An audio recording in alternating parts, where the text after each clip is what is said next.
Graça e paz, irmãos. Amém. Graça e paz a você que nos acompanha através desta transmissão.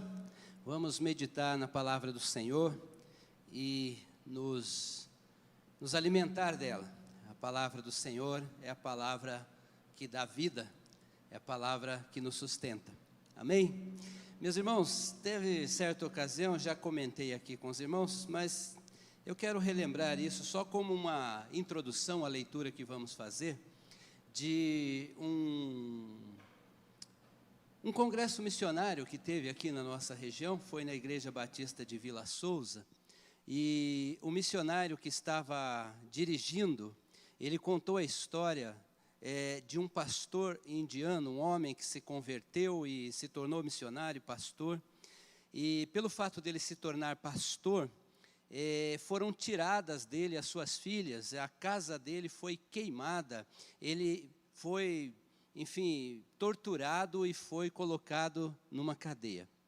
Fizeram tudo isso, e ele estava lá na cadeia, naquele estado emocional e físico, assim, aquele bastante dilacerado, e esse missionário que estava lá apresentando, contando a história, diz que ele foi até a cadeia para visitar este missionário, este pastor indiano. E quando ele viu o estado daquele pastor, ele não se aguentou e ele começou a chorar. E quando ele começou a chorar, então o pastor se levantou e falou: eu preciso orar por você. E aí começou a interceder pelo missionário que foi lá para dar o apoio a ele. Então observe, né, como é que acontece essas coisas. Então eu quero relembrar este texto para trazermos à nossa mente um fundamento muito importante da vida cristã, que é o poder que opera em nós. Nós somos simplesmente vasos de barro. Abra a sua Bíblia, segunda carta aos Coríntios, capítulo 4, nós vamos ler dos versos 7 até... Vamos ler do 7 até o 12. É o suficiente para nossa... porque ele é bastante amplo, vamos nos deter até o versículo 12.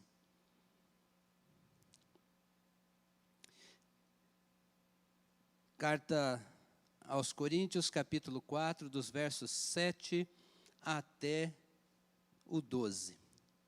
Você pode acompanhar também através da projeção, e a nossa versão é a Nova Almeida atualizada. Diz assim a palavra do Senhor: temos, porém, este tesouro em vasos de barro, para que se veja que a excelência do poder provém de Deus, não de nós. Em tudo somos atribulados, porém não angustiados. Ficamos perplexos, porém não desanimados. Somos perseguidos, porém não abandonados. Somos derrubados, porém não destruídos. Levamos sempre no corpo o morrer de Jesus, para que também a vida dele se manifeste em nosso corpo. Porque nós, que vivemos, somos sempre entregues à morte por causa de Jesus, para que também a vida de Jesus se manifeste em nossa carne mortal, de modo que em nós opera a morte e em vocês a vida. Amém? Senhor nosso Deus, nosso Pai, mais uma vez na Tua presença, Deus, te louvamos por Tua palavra e pedimos, ó Deus, do Senhor, orientação, sabedoria e graça, para entendermos, ó Deus, colocarmos na nossa vida e praticarmos, porque a Tua palavra é vida. Nós te agradecemos em nome de Jesus. Amém. Meus irmãos, o contexto desta palavra, deste momento, deste escrito de Paulo, inspirado pelo Espírito Santo e todas as circunstâncias que o levou a deixar para que esta palavra fosse revelada a nós, ela é muito, como toda a Bíblia, é muito poderosa e nos ensina algo assim muito importante, para que isso esteja diariamente na nossa mente, no nosso entendimento, na nossa vida, diante das circunstâncias que temos que viver. Então Paulo, ele está aqui neste momento se defendendo.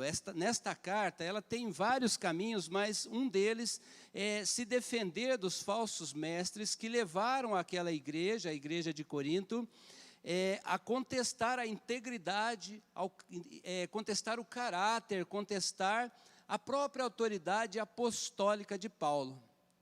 Então Paulo vai escrever essa carta. Ele esteve lá teve uma carta que ele escreveu, muito severa, que eu gostaria muito que essa carta um dia fosse encontrada, porque eu sou muito curioso, queria muito ler o que é que está escrito nessa carta, de tão severa que ela foi, porque ele fala aqui, né? Eu sei que causou tristeza, mas essa tristeza foi para ajudar vocês. Mas depois ele manda esta carta, e esta carta ele está se defendendo, porque entre as coisas que disseram dele lá, uma delas é o seguinte: olha, ele é forte no discurso, mas pessoalmente é fraco. Ele é bom porque ele está escrevendo, é de longe, né? É como se alguém dissesse para nós: fulano é valente porque escreve no Instagram, escreve no Facebook lá, então é valente, mas eu quero ver aqui. Então era isso que eles estavam falando de Paulo, em função dessa carta que não foi encontrada. Eu entendo que pela vontade de Deus, essa carta não foi encontrada. Então esses mestres estavam dizendo o seguinte: ó, ele é valente porque está de longe, está escrevendo, mas aqui presencialmente ele é fraco. E outra coisa, eles questionaram a autoridade apostólica de Paulo porque ele sofreu e estava sofrendo demais. Pensa nisso, olha, ele estava sofrendo pela obra de Cristo, passou por muitas situações, por açoites, por perseguições, por prisões, por apedrejamento, por uma série de coisas, mas eles disseram: ele sofre demais, ele não deve ser apóstolo. Você já ouviu isso? Você é crente, por que você sofre? Se você é crente, por que acontecem essas coisas com você? Paulo também passou aqui, não pensa que isso aqui é nos nossos dias, não. A outra coisa, questionaram a ajuda que ele estava pedindo para os irmãos da Judéia, que ele vai recolher um valor lá em Macedônia, ele também vai pedir a essa igreja. Eles tinham feito um recolhimento para ele, para que pudesse ajudar os irmãos da Judéia, que passava por um momento de muita necessidade, e tudo isso foi questionado. Questionaram literalmente Paulo e de tudo que ele estava fazendo, e ele escreve então esta carta. Mas ele faz isso de uma forma assim, com muita devoção, com muita dignidade, com uma fé inabalável, com muita força do Espírito Santo. Ele escreve essa carta para relembrar os irmãos de tudo que ele relembra nessa carta. Ela tem muitos princípios aqui para a nossa vida, mas ele traz esse ponto: olha, escuta, o poder que age em nós é o poder do Espírito Santo de Deus, é o poder do Evangelho, é o Cristo que está em nós, não é a minha força, não é a minha vontade, não é o meu conhecimento, mas é o poder de Cristo que está em mim, como está em cada um de nós. Esse é o ponto que ele vai trazer ali. E ele mesmo se coloca, tanto que ele escrevendo essa carta, ele se coloca como o mais fraco dos homens. E inútil, inclusive, em algumas versões ele usa esse termo. Mas que nele repousa o poder de Cristo. Veja o que ele diz no capítulo 2, de 7 a 9. Capítulo 12 dessa segunda carta, dos versos 7 a 9, ele diz assim: olha... E para que eu não ficasse orgulhoso com a grandeza das revelações, só para a gente ir contextualizando aqui, que revelações são essas? Paulo ele está dizendo: olha, eu não quero orgulhar das coisas que eu digo e que eu faço, porque não é isso que é o ponto, mas eu quero te falar de um homem que foi levado ao terceiro céu, se em corpo ou não, mas ele foi levado ao terceiro céu e ouviu coisas indescritíveis, que não cabe a ser contado aqui. Esta experiência espiritual dele era muito profunda. Então ele está dizendo isso, e aí ele vai começar a dizer aqui nesse verso 7, e para que eu não ficasse orgulhoso com a grandeza das revelações, foi-me posto um espinho na carne, mensageiro de Satanás. Nós não sabemos, há muitas especulações de que seja o espinho na carne de Paulo, mas nós não sabemos do que se trata. Foi-me posto um espinho na carne, mensageiro de Satanás, para me esbofetear, a fim de que eu não me exaltasse. 3 vezes pedi ao Senhor que afastasse de mim. Então ele me disse: a minha graça é o que basta para você, porque o poder se aperfeiçoa na fraqueza. O que é que Deus está dizendo? O seguinte: meu filho, não é a sua condição, não é a sua situação. O poder que opera em você é o poder que emana de Deus. É o poder que emana de Deus. De boa vontade, pois me gloriei nas fraquezas, para que sobre mim repouse o poder de Cristo. Pois bem, então quando ele está escrevendo aqui, ele vai dizer assim no verso 7, temos, porém, este tesouro em vasos de barro, para que se veja que a excelência do poder provém de Deus e não de nós. Observe que a Bíblia ela é rica em utilizar o termo vaso para se referir a homem. O Velho Testamento, sobretudo, né? Jeremias, Salmos, como se um vaso quebrado, um vaso trincado, para mostrar a fragilidade do homem. E era muito comum se colocar dentro dos vasos, guardar dentro. Os vasos não eram só para pôr plantas, como nós entendemos hoje, mas eles eram os recipientes para se guardar alimentos, para se guardar dinheiro. Os rolos do Mar Morto, por exemplo, foram encontrados guardados dentro de vasos que estavam dentro de cavernas. Era uma forma, era um recipiente para armazenar muitas coisas, embora o vaso fosse um material frágil. Com qualquer choque, ele se quebra, ele se trinca. E ele está dizendo, olha, nós temos, porém, este tesouro em vasos de barro. O que é que Paulo está fazendo aqui neste momento? E isso para os nossos dias e para todo o tempo, porque a palavra de Deus é atemporal. Paulo derruba aqui o culto à personalidade.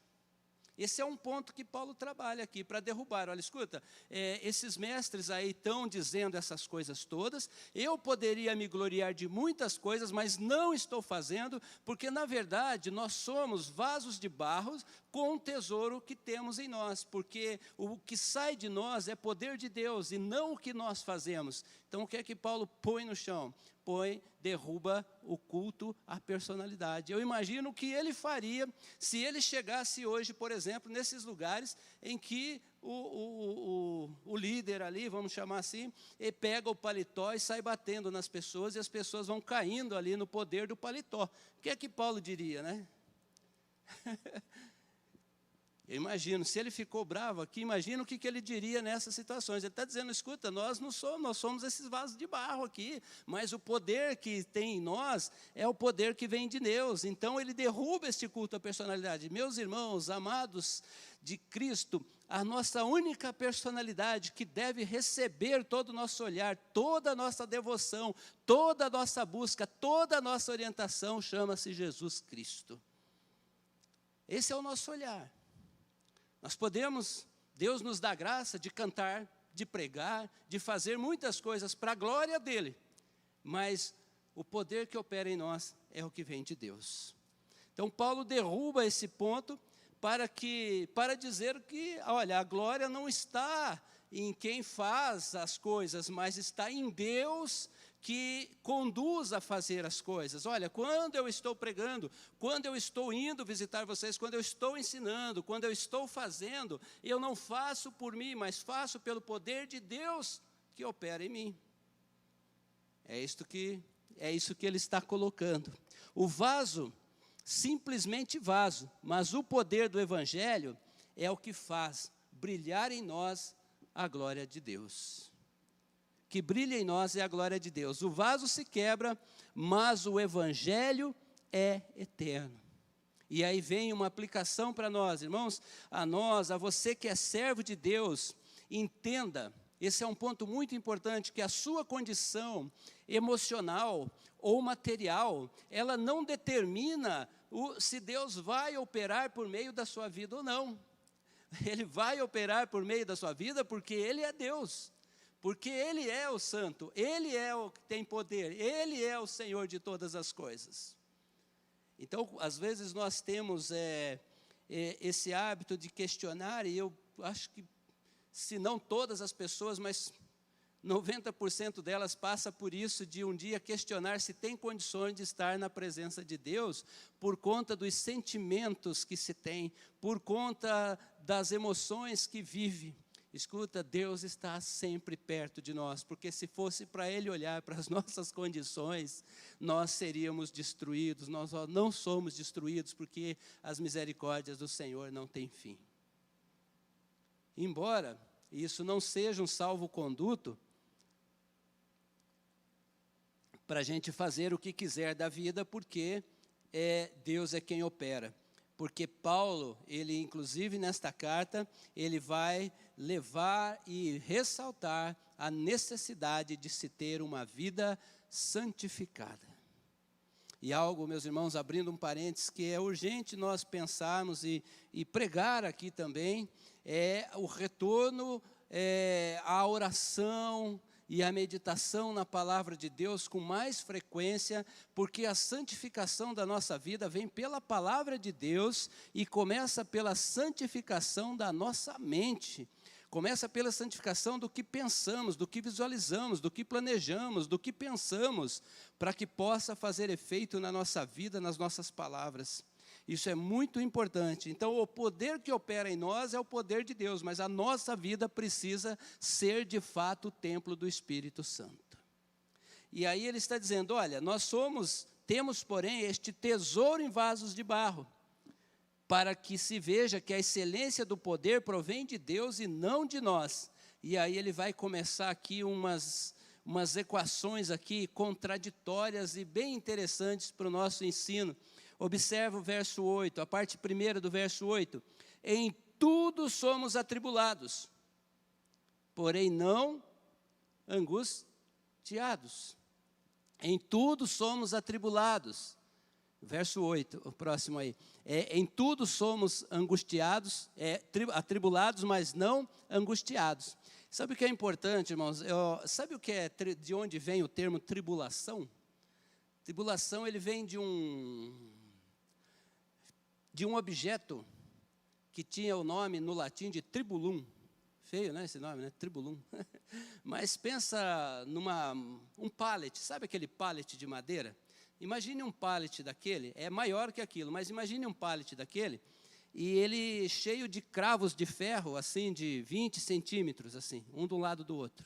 E aquilo era usado para se colocar em cima do trigo, dos cereais, e fazer esse movimento, que é para debulhar o cereal. Então, aquilo dá origem ao termo que temos hoje, tribulação. Então, o que é tribulação? Olha, alguma coisa vai passar em cima de você e vai te amassar para lá e para cá. Então, é isso. Então, de muitas maneiras, nós somos atribulados. Só que ele coloca assim, olha, em tudo somos atribulados, mas não angustiados. O que tem a ver uma coisa com a outra, né? E é bem importante entender, porque a tribulação, em linhas gerais, ela vem daquilo que é externo. E a angústia daquilo que é interno. Veja que tem muitos momentos da vida que nós sentimos a nossa alma angustiada e não tem necessariamente uma razão externa para isso. Às vezes só se pega ali triste, cabisbaixo, choroso, reflexivo, mas não há necessariamente uma razão externa para isso. Mas quando se existe a razão externa, também é possível promover angústia. Quando se diz, alguém falou alguma coisa de mim, né? Aí alguém chega e fala, fulano falou isso de você, por exemplo, é um ato externo. Só que da forma que se absorve, isso vira o quê? Isso vira angústia. E Paulo está dizendo o seguinte, olha, nós somos atribulados, mas não somos angustiados.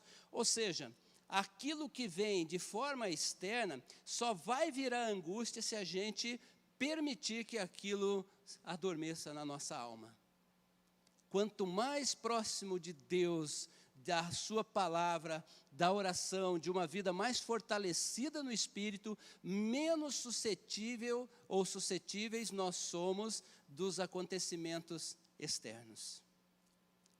Isso é muito importante para a nossa vida, para que pequenos acontecimentos da vida, seja no ambiente da família, no ambiente de trabalho, da igreja, ou pequenos acontecimentos, ou grandes acontecimentos, venham trazer desespero e angústia para a alma. Parece um conceito simples, mas é muito importante entendermos isso para a nossa vida cristã. E quem é que está dizendo isso? Quem é que está dizendo isso? Está dizendo isso Paulo.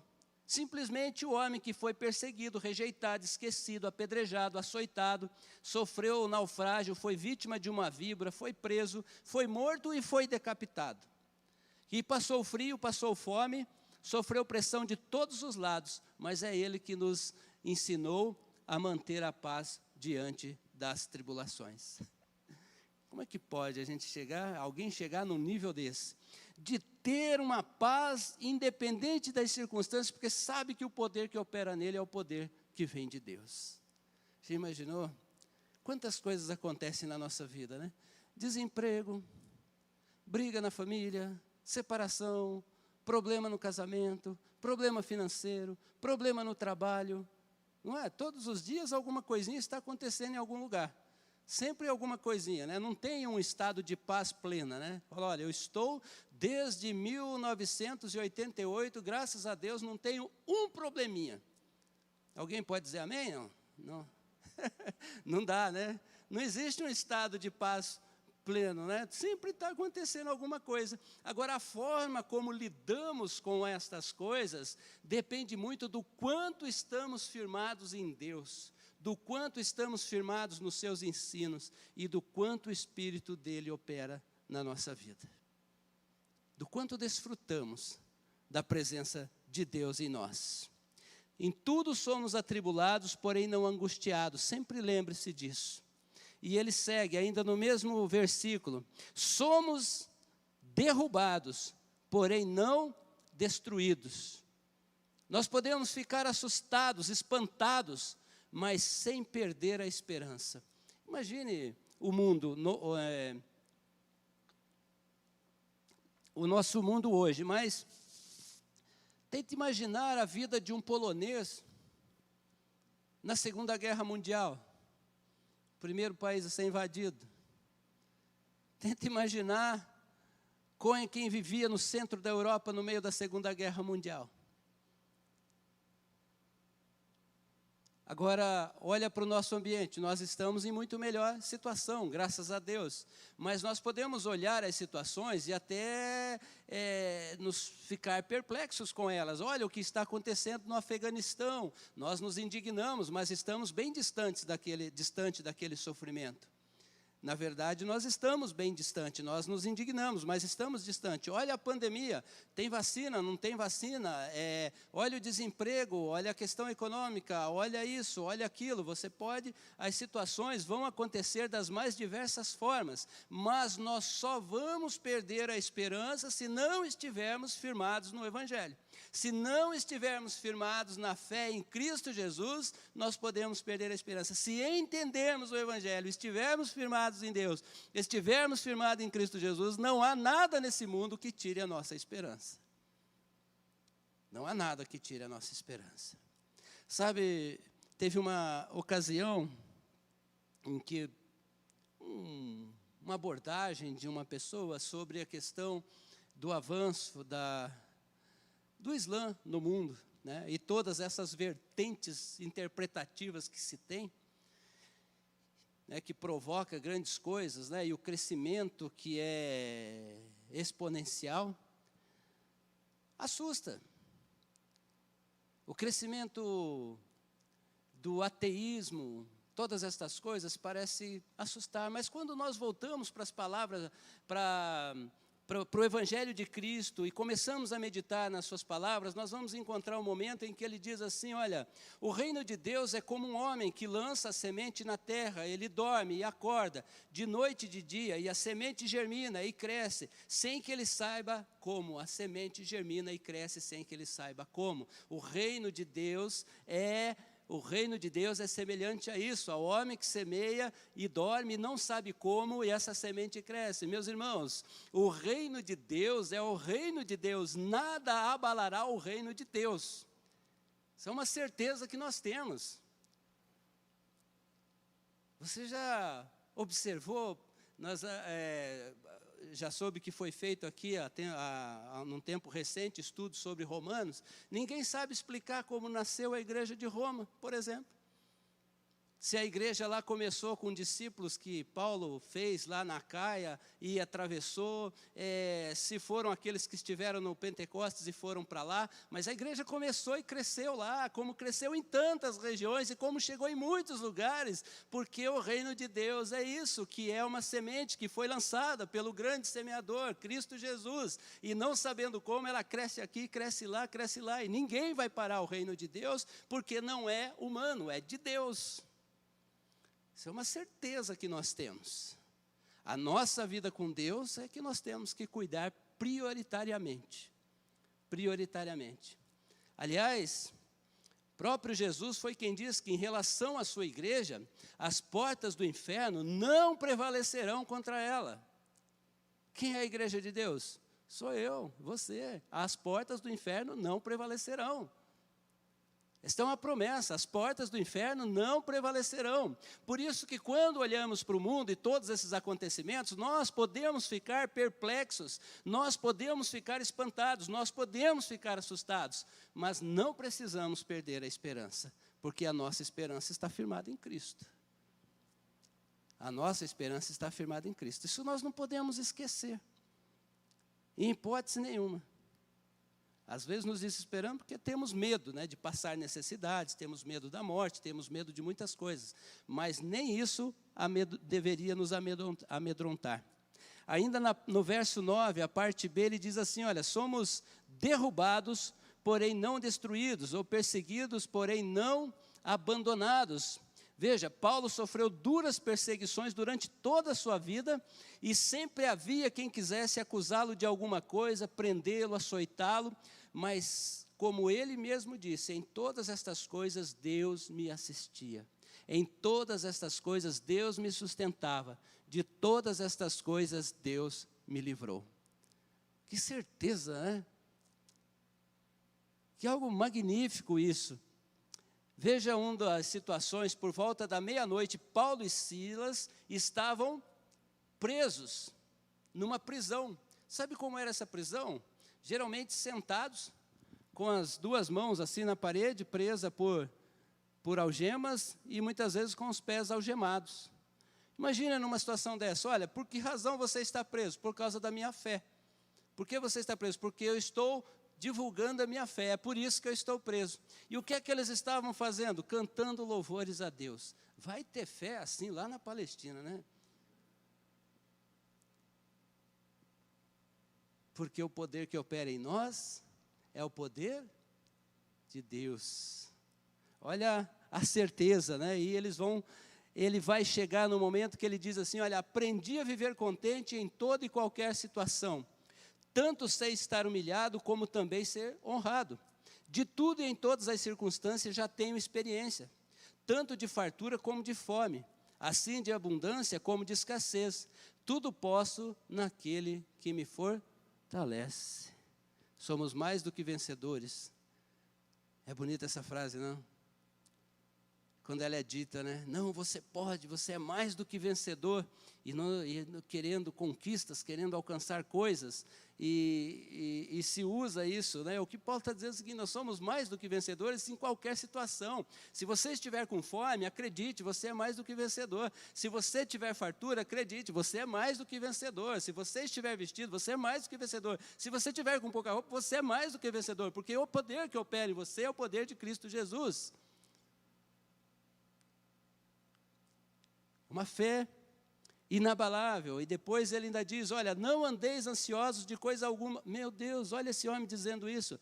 Não andeis ansiosos de coisa alguma, em tudo, porém, sejam conhecidas diante de Deus as vossas petições pela oração e súplica. Você tem necessidade? Coloque diante de Deus. É isso que ele está dizendo. Você tem necessidades? Coloque diante de Deus. Mas não esqueça de agradecer também, com ações de graça. E ele diz, é a paz que excede todo entendimento, a paz que excede todo entendimento, guardará vosso coração e a mente em Cristo Jesus. De onde ele escreve isso? Da prisão. Como quando nós estamos firmados verdadeiramente na fé, a paz ela é presente na nossa vida. A presença de Cristo em nós é paz, ainda que as circunstâncias às vezes tentem fazer diferente. Somos derrubados, porém não destruídos, mesmo quando foi levado na guilhotina, mesmo quando Paulo estava já no corredor da sua morte, quando ele já estava na sala de espera da morte, ele diz assim, olha, o Senhor me livrará também da obra maligna, e me levará a salvo para o seu reino celestial, a ele a glória pelos séculos dos séculos, amém. Sabe o que Paulo dizia para aquelas pessoas o seguinte, vocês estão me levando para a morte, estão achando que acaba? Não acaba. O Senhor me levará para o seu reino celestial e a coroa da vida me está reservada. Convicção maravilhosa, né? Temos medo das da necessidade, temos medo da morte. Nós temos, é da nossa, faz parte da nossa humanidade. Mas quanto mais próximos de Deus, quanto mais firmes na fé, menos as situações deste mundo vai assolar a nossa vida. A tribulação, o temor das circunstâncias da vida, a perseguição, qualquer que seja ela, o abatimento, não pode parar o servo de Deus, porque o que está nele é o Espírito do próprio Deus. Você já imaginou isso? A gente olhar para você assim, falar, essa carne mortal, mas aqui em mim habita o poder de Deus, aquele mesmo que fez ressuscitar Cristo da morte. Dá para imaginar? Não é fácil, né, a gente entender tudo isso, saber que este Espírito habita em nós, que está presente em nós, que intercede por nós com gemidos inexprimíveis, que revelou o Cristo e revela o Cristo em nós, que nos convence do juízo, do pecado e da justiça, que nos assiste nas nossas dificuldades, que nos mantém na fé, está presente em nós, este poder. Maravilhoso isso, né? Glória a Deus por tudo isso. A questão, inclusive, não é, né? Às vezes a gente usa essa expressão, né? Se tem ou não tem o Espírito Santo. Já viu esse debate, né? E, meus irmãos, desde o momento em que você disse sim a Cristo Jesus, se você disse sim e creu em Cristo Jesus, acredite que o Espírito Santo já habita em você, porque você só pode fazer isso quando o Espírito te convence do juízo do pecado e da justiça. O Espírito Santo, para aquele que está em Cristo Jesus, não tenha dúvida de que o Espírito Santo habita em você. A questão não é se você tem o Espírito Santo. A questão é se o Espírito Santo tem você. Porque a partir do momento que você é de Cristo, quem vai te usar é Deus. É você que é instrumento do Espírito Santo. É você que é o instrumento dele. É você que foi chamado por Cristo Jesus. Versos 10 e 12 ele diz assim: tendo, porém, fui um pouco além, verso 10 a 12. Levamos sempre no corpo o morrer de Jesus, para que também a vida dele se manifeste em nosso corpo. Porque nós que vivemos, somos sempre entregues à morte por causa de Jesus, para que também a vida de Jesus se manifeste em nossa carne mortal, de modo que em nós opera a morte e em vocês a vida. Olha, ele está dizendo lá para a igreja de Corinto, olha, vocês estão achando que eu sofro demais? Que isso, inclusive, põe em xeque a minha autoridade apostólica dada pelo próprio Jesus, porque só são apóstolos aqueles que foram testemunhas oculares de Cristo. Afora isso, não existe apostolado. Apostolado foram aqueles que que foram testemunhas oculares de Cristo. Se vocês estão questionando a minha autoridade apostólica dada pelo próprio Jesus, deixa eu falar uma coisa aqui para vocês. Nós carregamos no corpo este morrer de Jesus, mas por que passamos por tudo isso? Para que a vida possa gerar em vocês. Imagine se aqueles apóstolos tivessem parado as suas obras naquele tempo. Será que nós teríamos sido alcançados pela graça do Senhor? É por isso que a obra de Deus segue. As marcas da morte, a primeira morte na vida do servo é a morte do ego, para que a vida de Cristo seja revelada. Levamos sempre no corpo o morrer de Jesus para que a vida dele se manifeste em nosso corpo. Cristo só vai se manifestar na vida daquele que tem a morte do ego. Aquele que quiser vir após mim, negue-se a si mesmo, pegue a sua cruz e siga-me. Sem a morte do ego, não se manifesta o poder de Deus. A primeira morte na vida do servo é a morte do ego. E nas nossas tribulações, Cristo é glorificado pelo nosso testemunho. Meus irmãos, uma vez eu vi, acho que é da Ana Paula Valadão, uma ministração dela. Eu sei que há muitos questionamentos acerca disso, mas tem uma ministração dela, né, a forma do jeito dela, mas eu não estou aqui para questionar. Eu sei que a vida dela é usada por Deus e muito. Mas tem um ponto que ela diz assim, olha, O mundo anseia por ver Cristo em nós.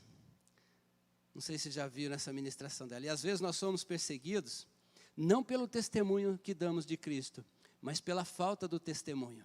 Porque às vezes, aí já sou eu que estou falando, não vem dela lá, porque às vezes nós falamos de Cristo, mas não damos testemunho de Cristo. E o mundo anseia por ver Cristo em nós. E o mundo anseia por ver Cristo se manifestando em nós. E às vezes você não sabe, mas tem pessoas do seu lado olhando para Cristo através do que ele está vendo na sua própria vida.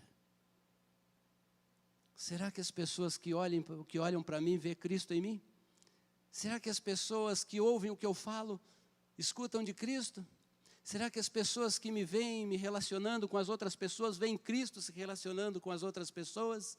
Então, se não morrer o eu para que Cristo se manifeste, nós vamos fazer mais discurso e não vamos conseguir viver o Evangelho. Por isso, a primeira morte do servo é a morte do eu, para que Cristo se manifeste nele. A morte do eu, para que Cristo se manifeste nele. A morte opera em nós, mas a vida se revela naqueles para quais ministramos o Evangelho de Jesus. Que Paulo está dizendo o seguinte, olha, de modo que em nós opera a morte e em vocês a vida.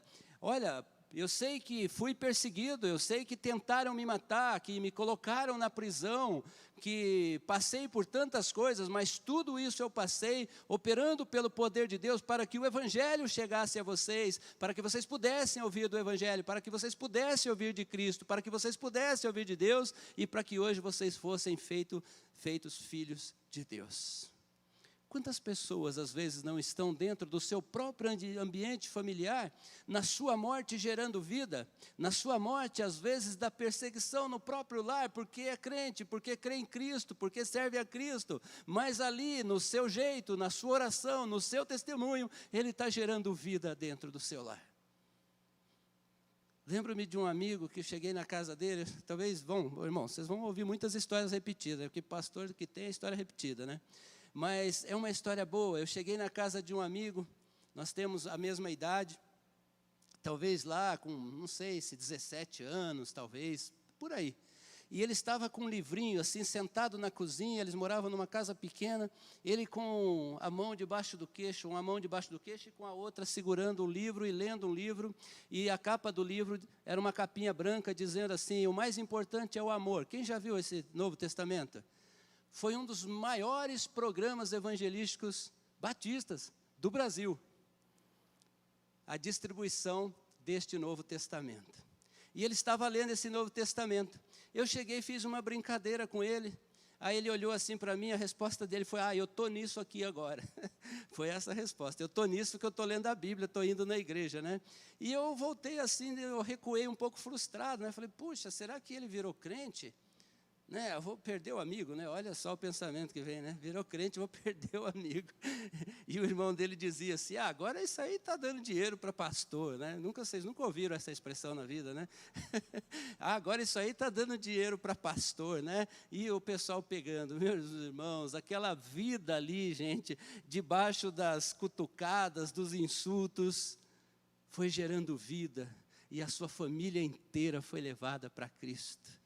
E hoje tem irmão que é pastor, a mãe faleceu em Cristo, o irmão serve a Deus, outro irmão serve a Deus, e outros estão chegando através da vida dos seus irmãos, porque enquanto um ali está na morte do eu, vai gerando a presença, a vida em Cristo, e a vida em Cristo vai gerando vida. É glorioso isso, irmãos. Não desista da sua família, não desista da sua casa. Ainda que não possa falar, os teus atos falarão por ti. Os teus atos falarão por ti. Quantos homens e mulheres foram perseguidos dentro do seu próprio lar, entre seus vizinhos, mas que por meio da sua vida, muitas vidas foram geradas para Cristo. Quantos discípulos de Cristo são perseguidos para gerar vida a outros? Quantos estão neste momento? Nós estamos num país, e embora tenhamos aí os nossos problemas, num país livre, servindo a Deus, num lugar confortável, gostoso, transmitindo. Mas aí, irmãos nossos, aí, gente, sofrendo, enfrentando a morte, para que possa gerar vida, para que possa gerar vida. Podemos dar um pouquinho mais de nós. Paulo deixa claro que a questão não é a capacidade humana. O que Paulo está dizendo aqui, olha, não é a capacidade humana, não é o que eu posso fazer, não é o que eu sei fazer, mas é o poder de Deus que age na vida. A perseverança do crente no meio da adversidade mostra uma fé genuína e a ação do poder do Espírito Santo e, querendo ou não, impacta a vida de quem está perto. Ainda que não se queira, a vida de quem está perto será impactada.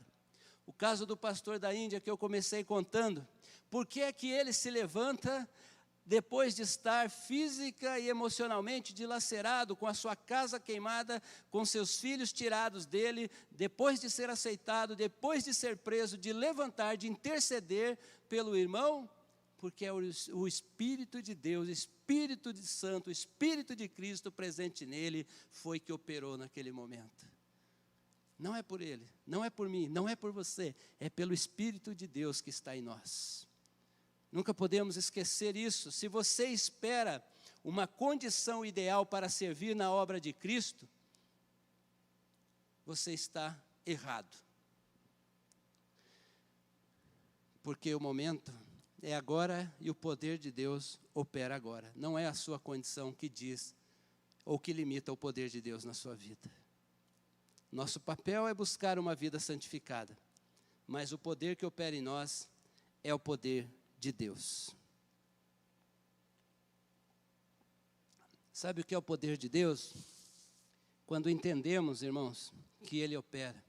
Meu irmão ligou para mim uma vez, lá da Zona Sul, desesperado, falou: Aguinaldo, ajuda um amigo meu. Perdeu o emprego, a esposa separou, a mãe não aguenta. Ajuda. Você conhece o pessoal que trabalha com internações, vamos internar usuário efetivo de drogas, violento dentro de casa. Eu falei para ele, olha, eu não sei se dá para fazer, porque o pessoal que eu conheço, eles têm uma regra. Você tem que ir em 3 encontros, e nesses 3 encontros é feita a avaliação para ser internado ou não, ou seja, são 3 sextas-feiras, e você quer que eu faça isso agora?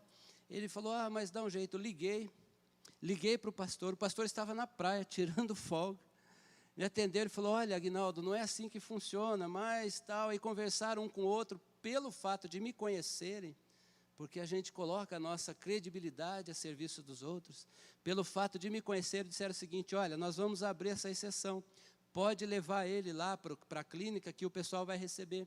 Ligaram para lá e deixaram autorizado, o pessoal foi para a clínica no sábado, isso foi no sábado, e esse homem foi ministrado no domingo, lá, culto de manhã, culto à tarde, culto à noite. Uma vez eu disse para um amigo, puxa, na clínica é culto o dia inteiro. Ele falou, meu amigo, se não encher a cabeça desse povo, de Deus você vai encher do quê? Tem que encher de Deus.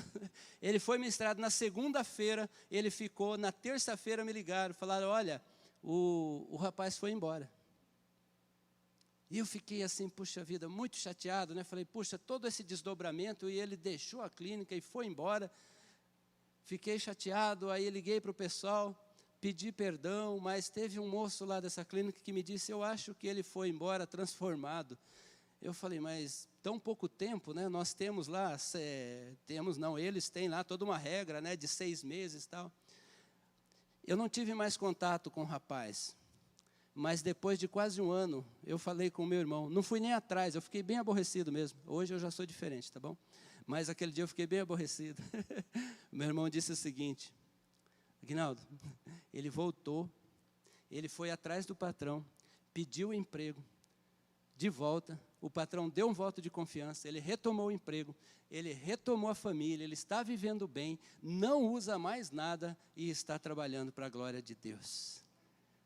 poder de Deus não tem 6 meses, não tem 1 ano. Nós temos as regras, nós precisamos estabelecer a regra. Mas quando se abre o coração para Deus e deixa o Espírito Santo de Deus agir, e se coloca diante de Deus e fala, eu quero uma vida diferente, eu quero viver o que Deus tem para mim, eu quero ser novo, Deus vai fazer isso, porque dele vem todo o poder.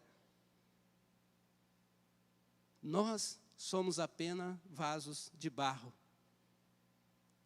para que nós possamos dar testemunhos de que a excelência do poder provém de Deus e não de nós.